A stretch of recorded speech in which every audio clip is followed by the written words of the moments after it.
Assalamualaikum warahmatullahi wabarakatuh.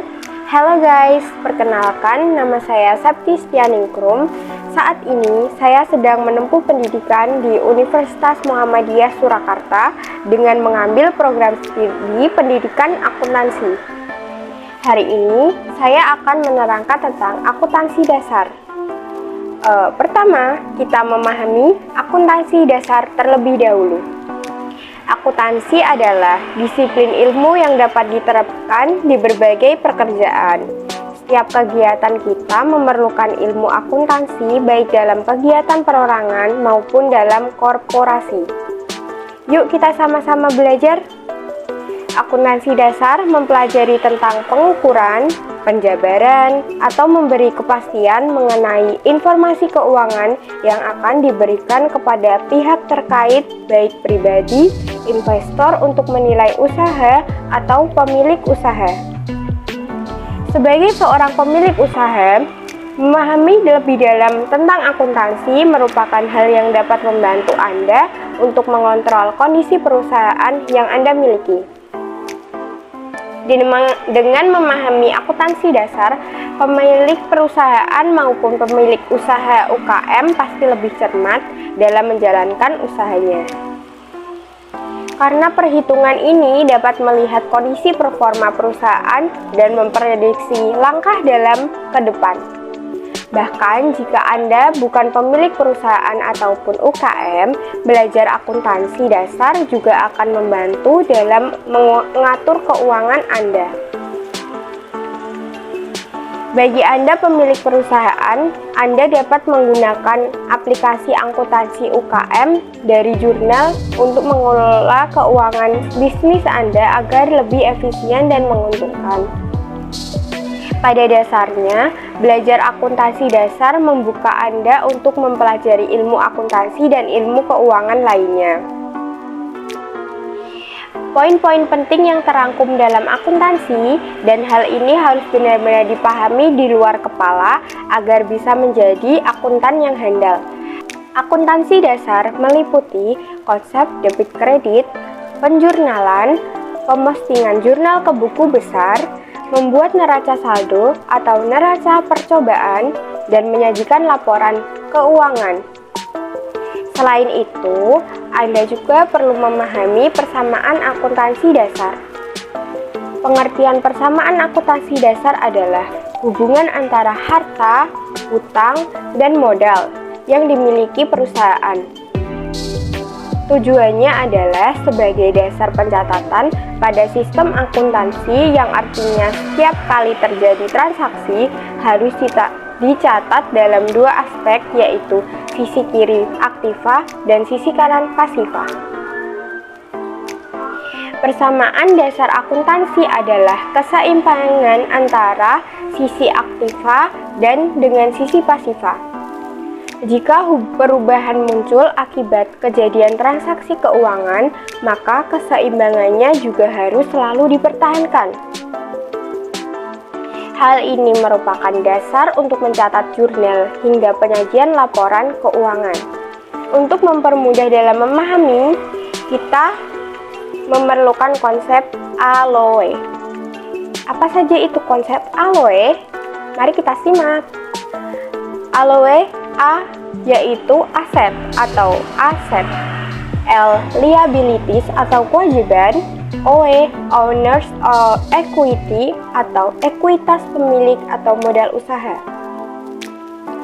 Persamaan dasar akuntansi yang berlaku berdasarkan konsep ALOE yaitu aset atau aktiva sama dengan kewajiban atau pasiva ditambah modal atau pasiva.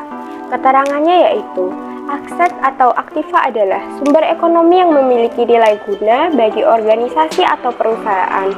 Sedangkan kewajiban itu terdiri dari hutang yang merupakan pasiva. Selain itu ada ekuitas, pemilik usaha atau modal usaha dengan selisih kewajiban pemilik usaha di masa depan. Nama dan nomor akun beserta saldo normalnya pada akuntansi dasar juga perlu dipahami nih. Seorang akuntan harus memahami pengertian akun merupakan elemen penting dalam pencatatan. Akun sendiri berfungsi sebagai formulir untuk mencatat transaksi sejenis dan dapat merubah posisi harta, kewajiban, dan juga modal usaha sehingga memudahkan seorang akuntan dalam menyusun laporan.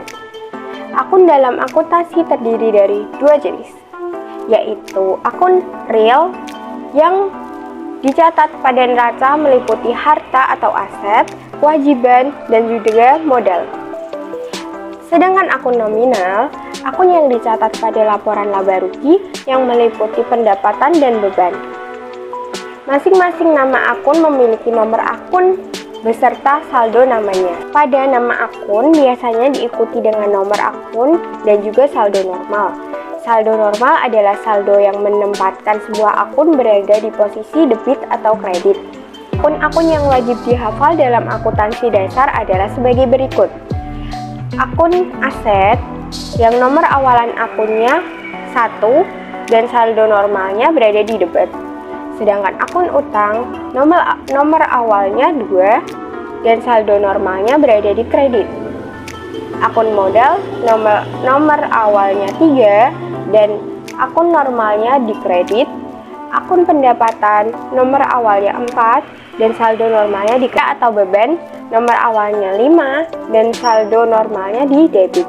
Nomor-nomor akun yang sudah saya sebutkan tadi menyesuaikan dengan jenis transaksi dan kebutuhan akuntansi perusahaan. Misalnya, akun kas yang merupakan bagian dari aset perusahaan A memberi nomor akun 101 atau akun pendapatan sewa perusahaan B menetapkan 405 sebagai nomor akun pendapatan tersebut. Pada umumnya, nomor akun pada akuntansi dasar tersebut dibagi sebagai berikut. Akun aset umumnya bernomor akun 100 hingga 199. Akun utang umumnya bernomor akun 200 hingga 299.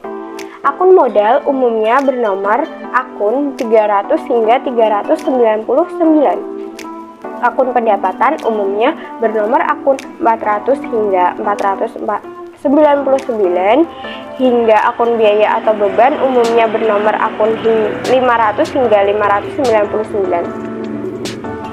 Setelah kita memahami nama akun dan penomorannya, kita juga pasti bertanya-tanya pada elemen yang berada pada akun seperti aset, utang, modal, pendapatan, atau biaya.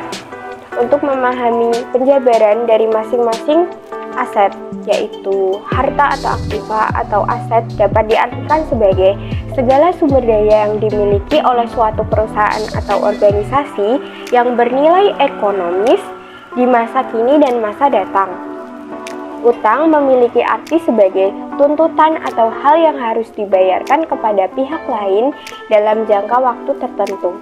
Seperti contohnya, kita berhutang pada suatu bank, kita harus membayar, karena itu kewajiban kita untuk membayar apa yang sudah kita pinjam.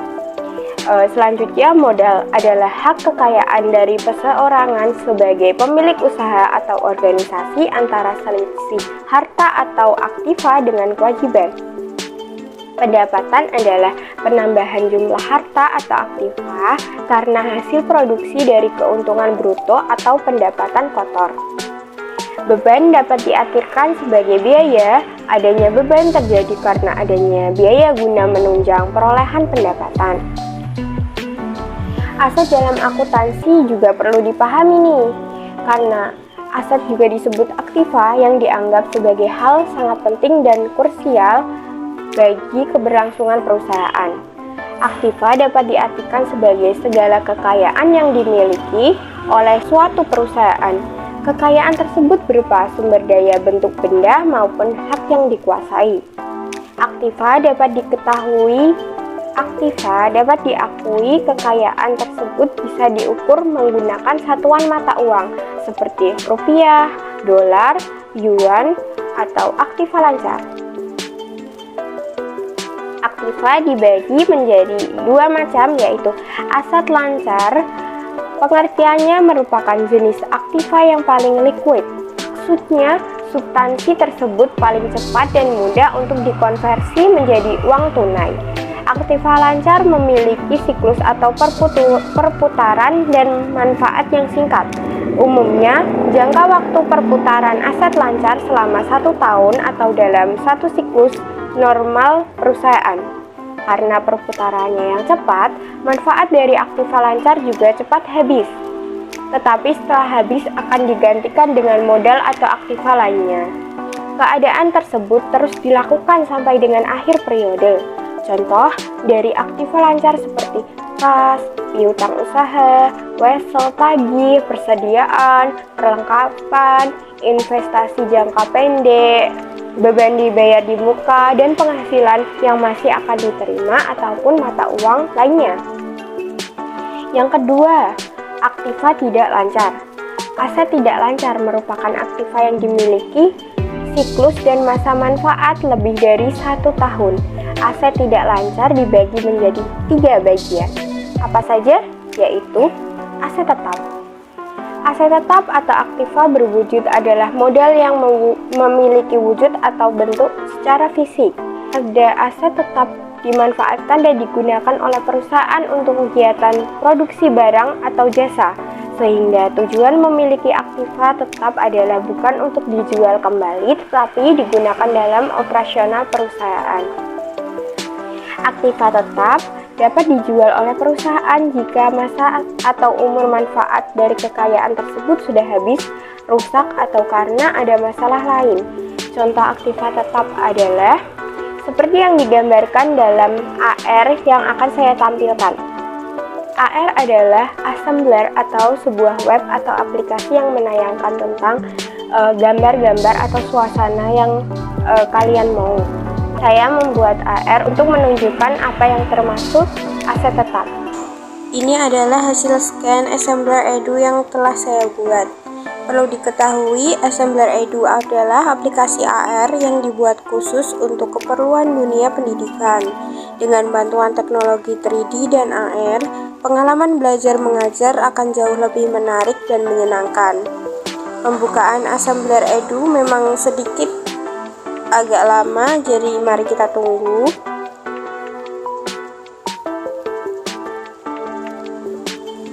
Nah, ini adalah bentuk Assembler Edu yang telah saya buat, yang saya namakan suasana kota. Ini mencakup aset tetap. Aset tetap itu terdiri dari gedung, tanah, dan juga kendaraan. Kendaraan yang saya pilih adalah mobil. Saya membuat ini untuk menunjukkan aset tetap. Saya menambahkan beberapa manusia agar menjadi lebih hidup.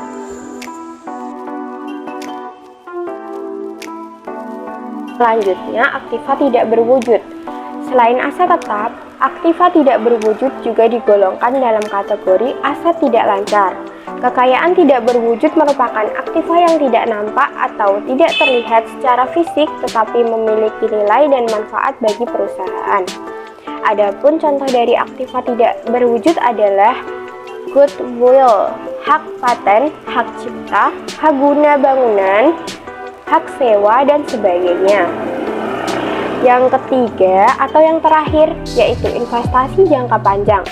Investasi merupakan suatu modal yang difungsikan dengan tujuan untuk mendapatkan pertumbuhan kekayaan. Investasi jangka panjang yang dimaksud meliputi semua investasi jangka panjang yang dilakukan oleh perusahaan baik di masa sebelumnya atau masa sekarang. Sebagai contoh, perusahaan Maju Jaya melakukan investasi di perusahaan Sejahtera Bersama, maka perusahaan Maju Jaya harus mencatat aktiva berupa investasi tersebut dalam laporan neraca yang dimiliki. Kurang lebihnya saya mohon maaf. Terima kasih. Wassalamualaikum warahmatullahi wabarakatuh. Bye.